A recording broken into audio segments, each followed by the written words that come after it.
বাহিনী আমার কাছে পাঠাইবা। আল্লাহ কয় 1000 মালাইকা পাঠাবো। নবী কয় না 1000 হবে না, 2000 পাঠাবো না, 2000 হবে না, 3000 পাঠাবো। নবী কয় না। আল্লাহ কয় নবী গো 5000 মালাইকা জমিনে পাঠাবো। জোরে কোন সুবহান। ইসলামের প্রথম যুদ্ধ শুরু হয় বদরের যুদ্ধ। বদরের যুদ্ধের মধ্যে 5000 মালাইকা ফেরেশতা পাঠাইলো আল্লাহ মুসলমানকে সাহায্য করার জন্য। মুসলমানরা ইমানি জজবা লইয়া অস্ত্রের বলে নয়, ইমানের বলে তারা মাঠে নামছে, যা কিছু আছে তা লইয়া। আর বদরের যুদ্ধের সেনাপতি ছিল বেঈমানদের পক্ষ থেকে আবু জাহেল। আবু জাহিল্লা বড় বড় লিডার গুলা সেদিন যুদ্ধের ময়দানে আসছে, বড় অহংকার লইয়া আসছে। 300 জনের 3 মিনিটে সব শেষ করে দিব। কি পরিমাণ অহংকার নিয়ে অস্ত্র সহ তারা মদিনায় আসছে রাসূলকে মারার জন্য। দুনিয়ার থেকে ইসলামটাকে মিঠাইয়া দিবে, দুনিয়ার থেকে আল্লাহ নাম মুছে দিবে। সেই যুদ্ধের ময়দানে আপনারা জানেন দুইটা ছোট্ট ছোট্ট বাচ্চা মুআজ আর মুআজ রাদিয়াল্লাহু তাআলা আনহু, ছোট দুই বাচ্চা 11 বছরের, নবীর কাছে এসে বলে নবী গো আমরাও যুদ্ধের ময়দানে যেতে চাই। নবীজি কয় না, যুদ্ধের বয়স হয় না। দুইটা বাচ্চা প্রতিযোগিতা দিয়া নবীর সামনে দাঁড়াইয়া বলেন আমাদেরকে যুদ্ধের ময়দানে লইয়া যান। শেষে দুই ভাইকে যুদ্ধের ময়দানে নিল। যুদ্ধে নামার আগে নবীজির মনের মধ্যে একটা আফসোস ছিল, আবু জাহেলের মাথাটা যদি আমার কাছে কেউ এনে দিতে পারত। কারণ এই আবু জাহেলের জন্য রাসূল 13টা বছর মাইর খাইছে, কত সাহাবী শাহাদাত বরণ করছে, কত মহিলা শাহাদাত বরণ করছে। ইসলামের 12টা বাজাইছে আবু জাহিল্লা, আবার 1000 বাহিনী লইয়া মদিনায় আসছে। সবচেয়ে বেশি খুশি হইবে যদি আবু জাহিল্লার মাথাটা নবীর কাছে কেউ দিতে পারে। কিন্তু দেখেন ওই দুই বাচ্চা মুআজ আর মুআজ ছোট দুই ভাই এই কথাটা শুনছে যে আবু জাহেলের মাথা নবীর কাছে দিলে নবী খুশি হন। সবাই যুদ্ধে নামছে। মুআজ আর মুআজ 11 বছরের দুই বাচ্চা বাস পাখির মতো ঘুরতেছে আবু জাহেলকে ধরার জন্য। সুবহানাল্লাহ। আবু জাহেল সাধারণ কোন সেনাপতি ছিল না, 1000-এর মধ্যে সেনাপতি। সবার থেকে তার বডি বড়, সবার থেকে সে দক্ষ, চেহারা সুরত সর্বদিক দিয়া সে কিন্তু একটা স্বয়ং সম্পূর্ণ। তার সঙ্গে যুদ্ধ করতে গেলে হিসাব আছে, যে কেউ তার সঙ্গে তরবারি নিয়ে যুদ্ধ করতে পারে না, সামনে যেতে পারে না। কিন্তু 12 বছর 11 বছরের দুই ভাই আবু জাহিল্লার পিছনে দৌড়তেছে, কোন সময় আবু জাহিলকে ধরবে। দুইটা ভাই আবু জাহেলের গোড়ার সামনে গিয়া দাঁড়াইছে। আবু জাহেল গোড়ার উপরে, দুই ভাই গোড়ার নিচে। এদের সাথে কেউ যুদ্ধ করে না, ছোট বাচ্চা কেউ মারতেও চায় না। দুই ভাই এক ভাই গোড়ার পায়ের মধ্যে তরবারি দিয়ে আঘাত করছে। গোড়ার পায়ে যদি আঘাত করে গোড়া কি দাঁড়ায় থাকবো? জোড়ার সাথে সাথে মাটিতে পড়ে গেছে। আবু জাহিল্লা উপর থেকে নিচে পড়ে গেছে। নিচে পড়তে দেরি আর তরবারি গলার মধ্যে লাগাইতে দেরি নাই। সুবহানাল্লাহ। কত বড় পালোয়ান চিন্তা করেন আবু জাহিল্লা। ওই উপর থেকে যেমনি পড়ছে, পড়ার সাথে সাথে এক ভাই মেরে দিছে গলার মধ্যে, দেরি করছে না। কুবা শামসুর মতো কুবাইছে, জনমের কুবানি কুবাইছে আবু জাহিল্লা। কত বছরের বাচ্চা? 11 বছরের বাচ্চা। সবচেয়ে বড় অহংকার আর সবচেয়ে বড় সন্ত্রাস আবু জাহিল্লার 11 বছরের বাচ্চা তরবারি দিয়া গলার মধ্যে মাইরা দিছে। গলাটা এখনো গলা বডির থেকে আলাদা করতে পারে নাই। এর ভিতরে আরেকজন বেঈমান আইসা মুআজ আর মুআজ দুই ভাইয়ের এক ভাইয়ের হাতের মধ্যে আঘাত করছে। হাতটার সাথে সাথে কেটে গেছে। ডান হাতে আর তরবারি নিতে পারে না, হাতটা কেটে ঝুলে আছে। অন্য হাত দিয়ে আবু জাহিল্লার গলার মধ্যে পৌঁছাইতে আছে। সুবহানাল্লাহ। যুবক ভাইরা আমার, লম্বা ঘটনা। এই আবু জাহেল অহংকার নিয়ে আসছিল। আল্লাহ কয় তুই বেশি অহংকার দেখাইছস, বড় কোন যোদ্ধা দিয়া তোরে সাইজ করব না, 11 বছরের বাচ্চা দিয়া তোরে শেষ করব। 1000 বাহিনী আসছে 300 জনকে মারার লেগা। 313 জন, 313টা তরবারি নাই, অনেকের হাতে খেজুরের ডাল, আর এরা 1000 সবগুলার অস্ত্র আছে। এই যে 313 জন গিয়া ঢুকছে, বেঈমানরা চিৎকার দেয় আর জাগাতি শেষ হয়ে যায়। যুদ্ধ করতে ঢুকার সাথে সাথে চিৎকার দেয় আর জাগাত শেষ। কিছু মানুষ দৌড় শুরু করছে যুদ্ধ ছাইরা, কিছু মানুষ পলাইতে আছে, কিছু মানুষ বন্দী হয়ে গেছে। একজন রে জিগায়, ভাই যুদ্ধের ভিতরে ঢুকে চিৎকার মানুষ কেড়ে, আমরা তো সংখ্যায় বেশি, কিন্তু আমরা এইভাবে দৌড়তেছি কেন, পলাইতেছি কেন, ঘটনা কি? বলে ঘটনা কি, যুদ্ধের ভিতরে ঢুকছি, যুদ্ধ করতাম, গিয়া দিয়ে মুসলমানরা তরবারি তুলে একটা নিচ থেকে উপর থেকে পরে 70টা তরবারি উঠে কয়টা, কিন্তু যখন দেয় তখন 70টা আসে। সুবহানাল্লাহ।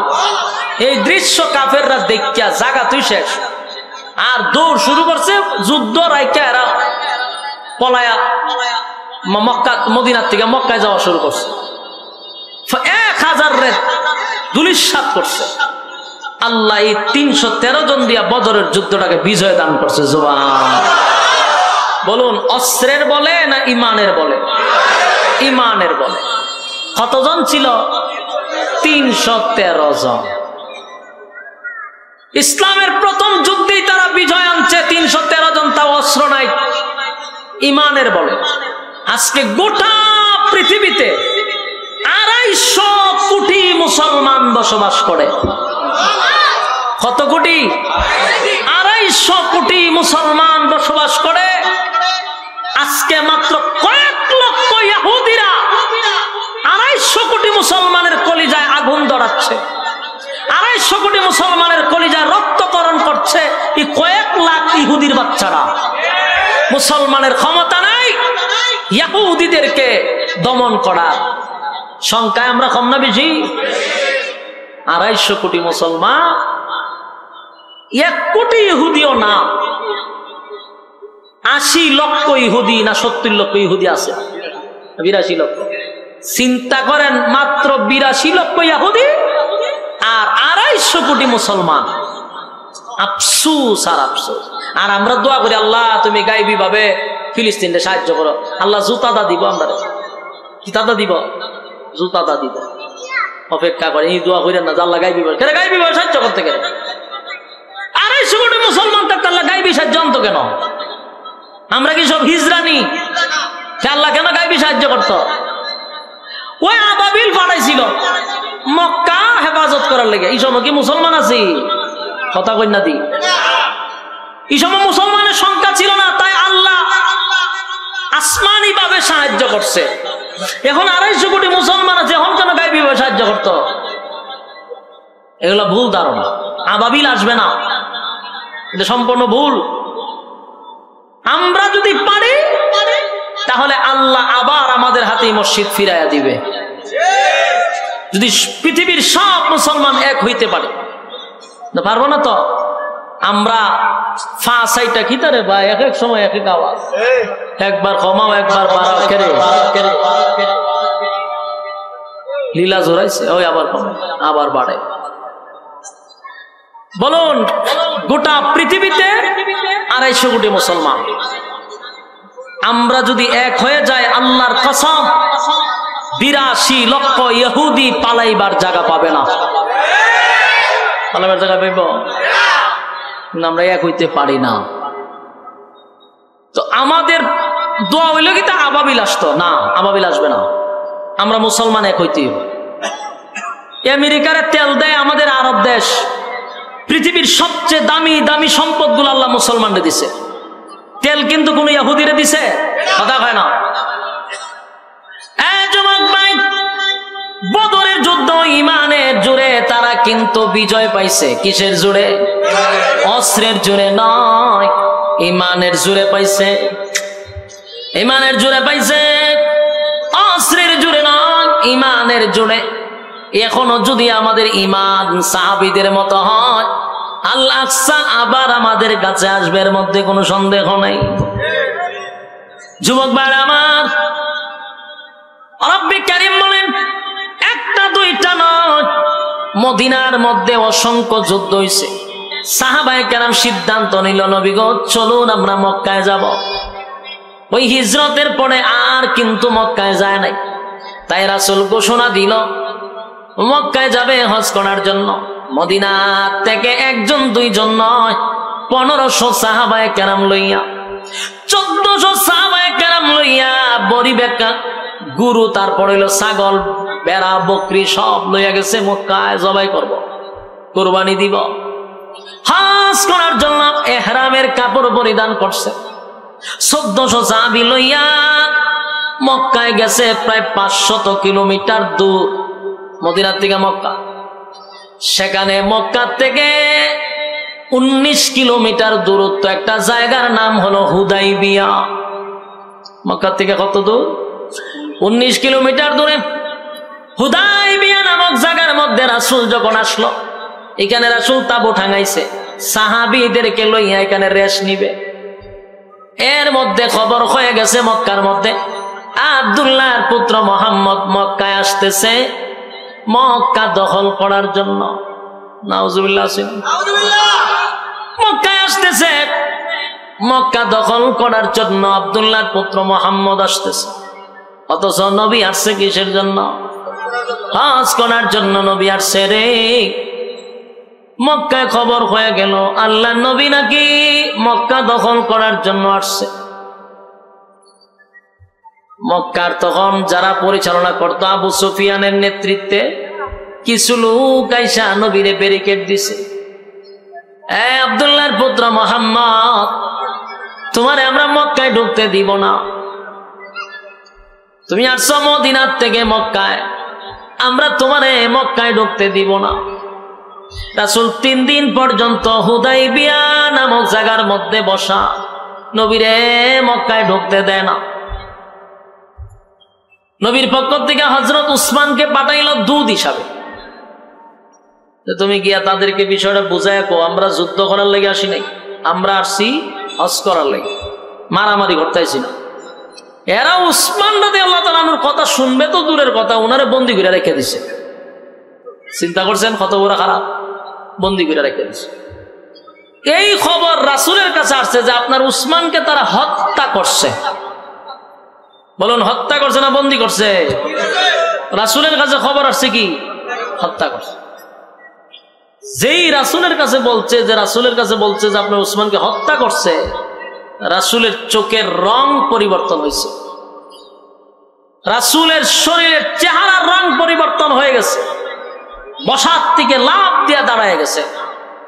দাঁড়ায় সাহাবায়ে কেরামদের উদ্দেশ্যে রাসূল ভাষণ দিলেন, হজ উমরা পরের বিষয়, আমার উসমানকে যদি তারা হত্যা করে থাকে তাহলে আর মদিনায় যাব না যতক্ষণ না পর্যন্ত উসমানের রক্তের প্রতিশোধ না নিছি। কি বুঝলেন? খালি নরম না গরম? কথা কই না দি? আমরার মধ্যে গরম আসেনি? আছে, আমরার মধ্যে গরম নাই। আমরার মধ্যে গরম থাকলে গোটা বরিশাল জেলার মধ্যে বিভাগের মধ্যে একজন আলেমদের রক্ত ঝরানোর পরে আপনারা কেন ঘরে বসে আছেন? কথা কন না দি? বুঝে রয়েছেন তো? একজন আলেমের রক্ত ঝরাইছে, সেদিন আপনারাও বায়াত গ্রহণ করা দরকার ছিল যে চরমনার পীর সাহেবের রক্তের প্রতিশোধ না নিয়ে আমরা ঘরে ফিরবো না ইনশাআল্লাহ। দরকার ছিল, কিন্তু আমরা এটা করি নাই। সম্মানিত শুধু রাসূল সেদিন নিজেই দাঁড়ায় গেছে, দাঁড়ায় বলছে উসমানের প্রতিশোধ না নিয়ে আমি মদিনায় যাব না। তোমরা কারা কারা আমার সঙ্গে আসো, হাত তোলো। রাসূল সাল্লাল্লাহু আলাইহি সাল্লাম যখন হাত দিছে, সাহাবায়ে কেরাম হাতের মধ্যে এইভাবে রাখছে, রাইখা বললেন, হুজুর আমরা সবাই আপনার কাছে বায়াত হলাম, উসমান রক্তের প্রতিশোধ না নিয়ে মদিনায় যাব না। ওইল বায়াত। এটা কি তা? এখান থেকে বায়াত আসছে। মূলত বায়াত হইছিল রক্ত দেওয়ার জন্য। কি দেওয়ার জন্য? আর আমরা তো সব বায়াত গ্রহণ হয় সাইলে ডাইলে খিচুড়ি খাওয়ার জন্য। আফসোসের বিষয়, বায়াত হয়েছিল রক্ত দেওয়ার জন্য, আর এখনের বায়াত চালু হয়েছে খাইলে আর ডাইলে খিচুড়ি বানায় একসাথে খাওয়ার, এলে বায়াত হয়। সম্মানিত শুধু রাসূল সেদিন সিদ্ধান্ত নিছে মক্কায় গিয়ে যুদ্ধ করবে। কিছুক্ষণ পরে এই যে বায়াত হয়েছে এই ঘটনা আবার মক্কায় গিয়ে ফুচ্ছে গেছে, গোয়েন্দা লয়ে গেছে। গোয়েন্দা গিয়ে আবু সুফিয়ান রে কয়ে, রে দরবার তো লাগছে, বেজাল তো লাগছে। বলে কি? বলে উফাই থাকবে না। আব্দুল্লাহর পুত্র মুহাম্মদ নিজেই তরবারি হাতে নিয়া সাহাবায়ে কেরামদেরকে নিয়া ওয়াদাবদ্ধ হয়েছে মক্কায় আক্রমণ করবে, উসমানের রক্তের প্রতিশোধ নিবে। মক্কার মধ্যে তো আলোড়ন শুরু হয়েছে, কারণ এরাও কিন্তু ভয় পাইতেছে। আর 6টা বছর যুদ্ধ করছে, একটা তো ফিডা না খাই আইছে না, কথা হয় না, সমানে সাইজ করছে। মক্কার থেকে যারা গেছে একটারও ফিরত দিছে না, খালি গিরায় গারায় কুবাইছে। এখন যে আবার যদি মক্কা ঘেরাও পড়ে, তাহলে এদের সাথে যুদ্ধ করে আমরা পারবো না, মক্কা তাদের হাতে নিয়ে যাবে। ওই খুব ভয় পাইছে। আয়া তাড়াতাড়ি উসমান রাদিয়াল্লাহু তাআলা আনহুকে তাড়াতাড়ি ছেড়ে দিছে, তাড়াতাড়ি ছেড়ে দিছে। উসমান রাদিয়াল্লাহু তাআলা আনহু যখন চলে গেলেন হুদায়বিয়ায়, রাসূলের সামনে গিয়ে দাঁড়াইছে। রাসূল দেখে উসমান তো আইসা পড়ছে। উসমান যেহেতু আসছে, আমরা তো যুদ্ধ করতে আসি নাই, আসছি কিসের জন্য? হজ উমরা করার জন্য। আমরা ভেবেছিলাম উসমানকে হত্যা করছে। উসমান যেহেতু জীবিত আছে, সেখানে আর আমাদের যুদ্ধ করার কোনো দরকার।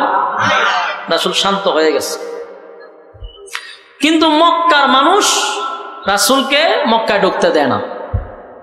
কিছুক্ষণ পরে আপনার আসছে মক্কার যত বড় বড় লিডার আছিল, সবগুলা রাসূলের সামনে আসছে। আয়েশা বলতেছে, আপনি কেন আসছেন? আল্লাহর রাসূল তাদেরকে সুন্দরভাবে একটা বক্তব্য দিয়ে বুঝাইছে। বলে, শোনো, 13টা বছর এক সাইডে আমরা মারছ, রক্তাক্ত করছ, বিটা বাড়ি ছাড়াইছ। প্রতিশোধ নেওয়ার জন্য মদিনার থেকে মক্কায় আসি নাই, প্রতিশোধ নেওয়ার জন্য মক্কার থেকে মদিনায় আসি নাই। আমরা আসি হজ উমরা করার জন্য।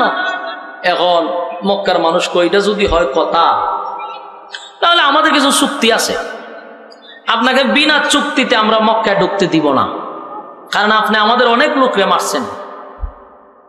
এখন আপনারা আমরা ঢুকতে দিব, এটা আমাদের বিশ্বাস হচ্ছে না। সুতরাং চুক্তিতে আসুন, সন্ধিতে আসুন। ওই হুদায়বিয়ার সন্ধি হয়। ইতিহাস যারা পড়ছেন সন্ধি শুনছেন তো? এই হুদায়বিয়ার সন্ধি এখানে দাঁড়ায় হয়। বলে সন্ধি কি?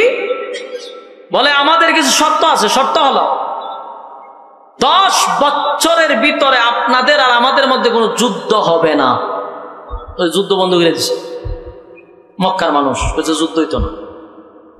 রাসূল কাচ্চা মাইনা নিলাম, যুদ্ধ করতাম না। 2 নম্বর হলো,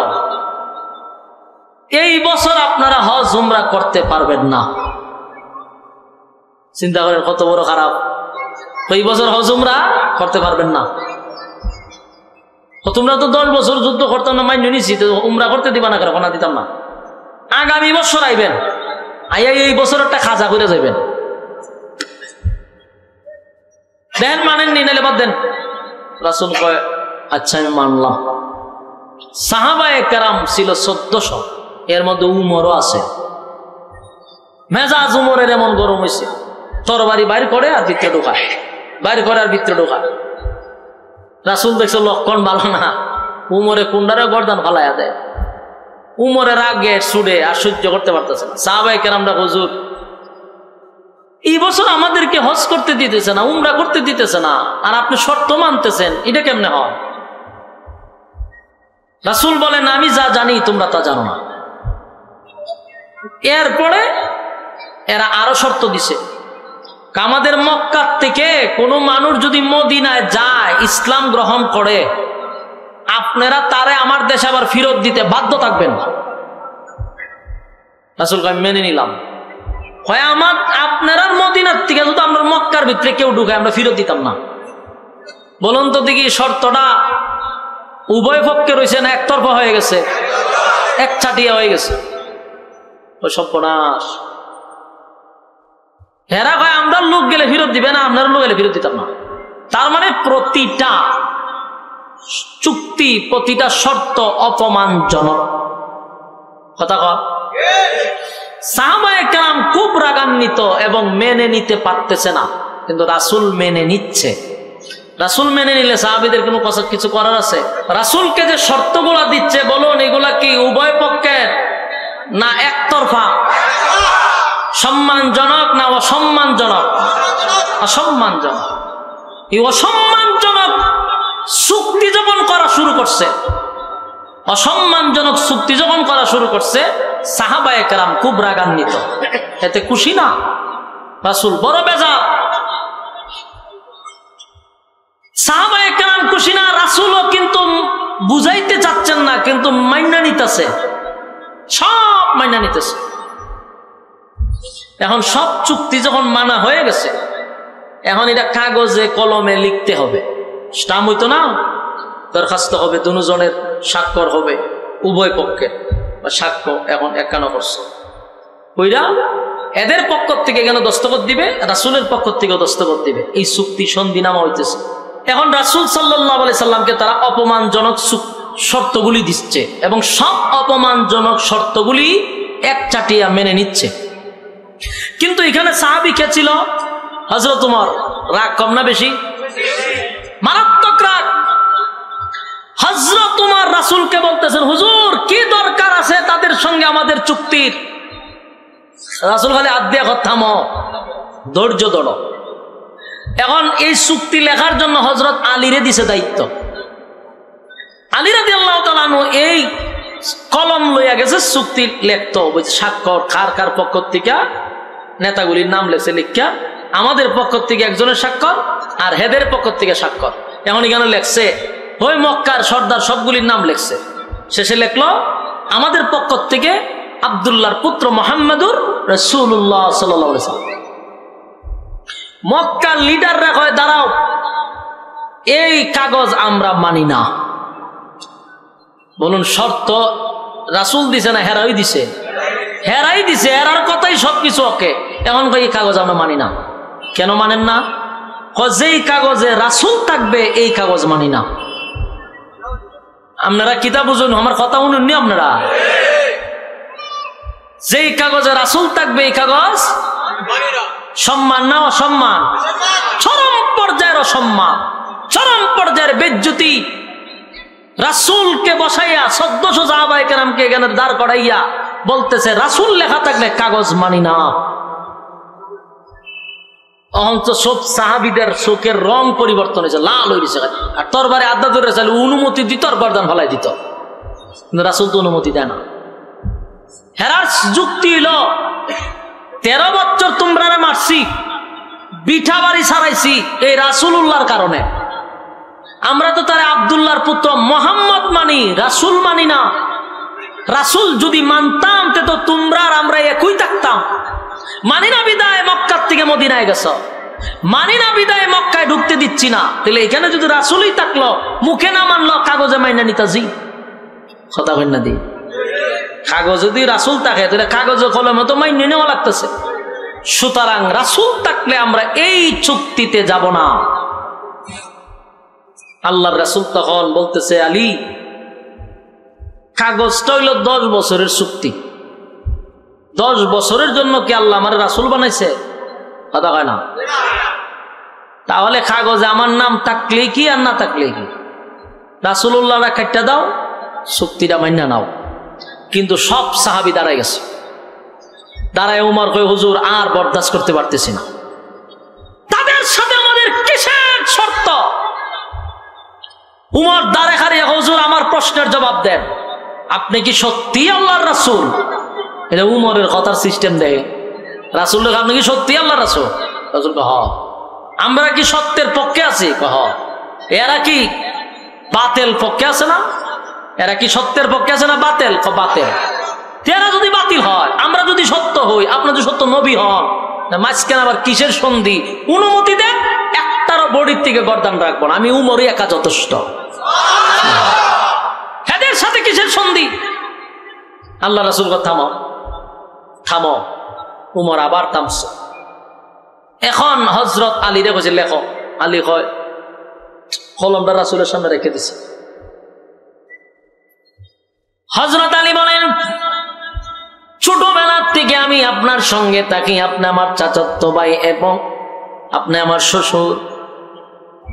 নবীজি আপনার অবাধ্য আমি কোনোদিন হই নাই, আপনার বিরুদ্ধে আপনার অবাধ্য আমি কোনোদিন হই নাই, হব না। কিন্তু আজকে আমি অবাধ্য হলাম, আমি আলীর দ্বারা সম্ভব না মুহাম্মাদুর রাসূলুল্লাহ শব্দটা কেটে দেওয়া, আল্লাহ নবীর শেষের নামটা রাসূলুল্লাহটা কেটে দেওয়া আমি আলীর দ্বারা সম্ভব না, আমি চাইলেও পারবো না গো নবী, আল্লাহর হস্তে মাপ চাই। নবীজি বুঝতে পারলেন কোন সাহাবী রাসূল কাটতে পারবে না, তাই নবী নিজেই কলমটা লইয়া রাসূলুল্লাহটা কেটে দিল। সব সাহাবীদের কলিজাটা যেন ফেটে ভেঙ্গে টুকরা টুকরা হয়ে গেছে। সাহাবীরা কান্দে আর বলে 1500 সাহাবী, নবীর জন্য জীবন দিতে আমরা প্রস্তুত। যেই নবীর জন্য বিটা বাড়ি ছাড়লাম, যেই নবীর জন্য আত্মীয় স্বজন চাললাম, মা বাবা ছাড়লাম, আজকে আমাদের সেই নবীরা আমাদের সামনে দাঁড় করাইয়া রাসূলুল্লাহটা কেটে দিল। এর থেকে চরম পর্যায়ের অপমান আর কি হতে পারে? নবীজির সামনে সাহাবায়ে কেরামরা বরদাস্ত করতে পারে না, কান্না শুরু করছে, চোখের পানি ছেড়ে দেওয়া শুরু করছে। কেউ মাইনা নিতে রাজি না। নবী গো, কেমনে আমাদের সামনে রাসূলুল্লাহটা কাইটা দিল? কেউ বরদাস্ত করতে পারে না। নবী বোঝায় সাহাবীরা শুন, 10 বছরের চুক্তিনামা, 10 বছরের চুক্তিনামার মধ্যে রাসূল থাকলে কি আর না থাকলে কি, আমার আল্লাহ রাসূল বানাইছে কিয়ামত পর্যন্ত। কিন্তু সাহাবায়ে কেরাম মেনে নিতে পারলো না। 1400 সাহাবীদের সামনে রাসূলুল্লাহটা কেটে দিল, বরদাস্ত করতে পারে না। মনের মধ্যে কষ্ট লইয়া চুক্তিনামাগুলি মেনে নিল, সন্ধি মেনে নিল। এবার আল্লাহর নবী ডাক দিয়া বললেন, সাহাবীরা রে, মক্কায় তো আর ঢুকতে দিল না, বেড়া বকরি জানছিলা জবাই করার জন্য, হুদায়বিয়ার ময়দানে জবাই করে ফেল। এখানে জবাই করে এখানে কুরবানি দিয়া তারপরে আমরা মদিনার দিকে রওনা দিব। 1400 সাহাবী আল্লাহর নবীর নির্দেশ পালন করতে গিয়া পরিবেকরা বকরিগুলা, ভেড়াগুলা সবগুলা হুদায়বিয়ার আশেপাশে জবাই করে দিছে। জবাই করে সাহাবায়ে কেরামরা আশা লইয়া, বুক ভরা আশা লইয়া, 6টা বছর পরে আসছিল মক্কায় যাবে, নিজের জন্মভূমিতে পাড়া দিবে, খানায় কাবা জিয়ারত করবে, হজ করবে, উমরা করবে, কিন্তু দিল না। বুক ভরা ব্যথা লইয়া 1400 সাহাবী রাসূলের অনুমতিতে মদিনার দিকে আবার রওনা দিছে।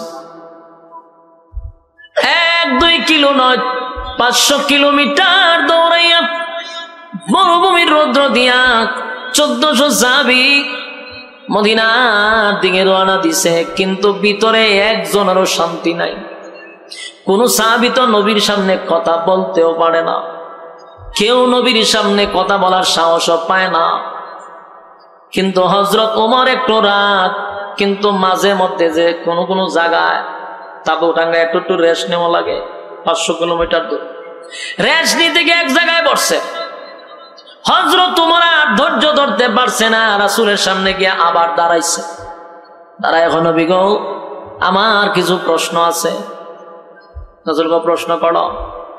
1 নাম্বার প্রশ্ন হলো, আপনি আমাদেরকে বলছেন আপনি স্বপ্ন দেখছেন, মক্কা থেকে মদিনায় আইসা, মদিনার থেকে মক্কায় আইসা ওয়াজ করছেন, উমরা করছেন নিরাপদে, আবার আপনি মদিনায় গেছেন, এই তো আপনি স্বপ্ন দেখছিলেন? বলো হ।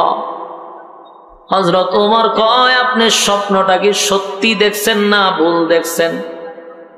চিন্তা করেন, এখন যে প্রশ্ন করছে স্বাভাবিক না অস্বাভাবিক? এমন ভাবে প্রশ্ন করছে সাহাবায়ে কেরাম আটকে গেছে যে কি কয় ওমরে। 2 নাম্বার কথা হলো, নবী গো, আপনি যদি সত্যই স্বপ্ন দেখে থাকেন, আপনার স্বপ্ন তো ওহী বাস্তব, তাহলে বাস্তব হইলে আমরা মক্কায় গিয়ে হজ করতাম, নিরাপদে মদিনায় যাইতাম। কিন্তু আপনার কথা অনুযায়ী তো মক্কায় আমরা ঢুকতেই পারলাম না। হজ করব দূরের কথা, অপমানজনক কিছু শর্ত লইয়া নিরাপদ ছাড়া আমরা এখন মদিনার দিকে যাইতেছি। আপনি কি স্বপ্ন দেখলেন, আমাদেরকে কি বললেন? আল্লাহর নবী তখন রাগ হয়ে গেছে। রাগ হইয়া বলতেছে, ওমর তুমি যে আমারে প্রশ্ন করলা আমি স্বপ্নটা সত্য দেখছি কিনা, ওমর রে বলো তো দেখি আমার স্বপ্ন যে তোমাকে বলছি, আমি কি তোমার একবারের জন্য বলেছিলাম যে আমার স্বপ্নটা আজকেই বাস্তবায়ন হবে?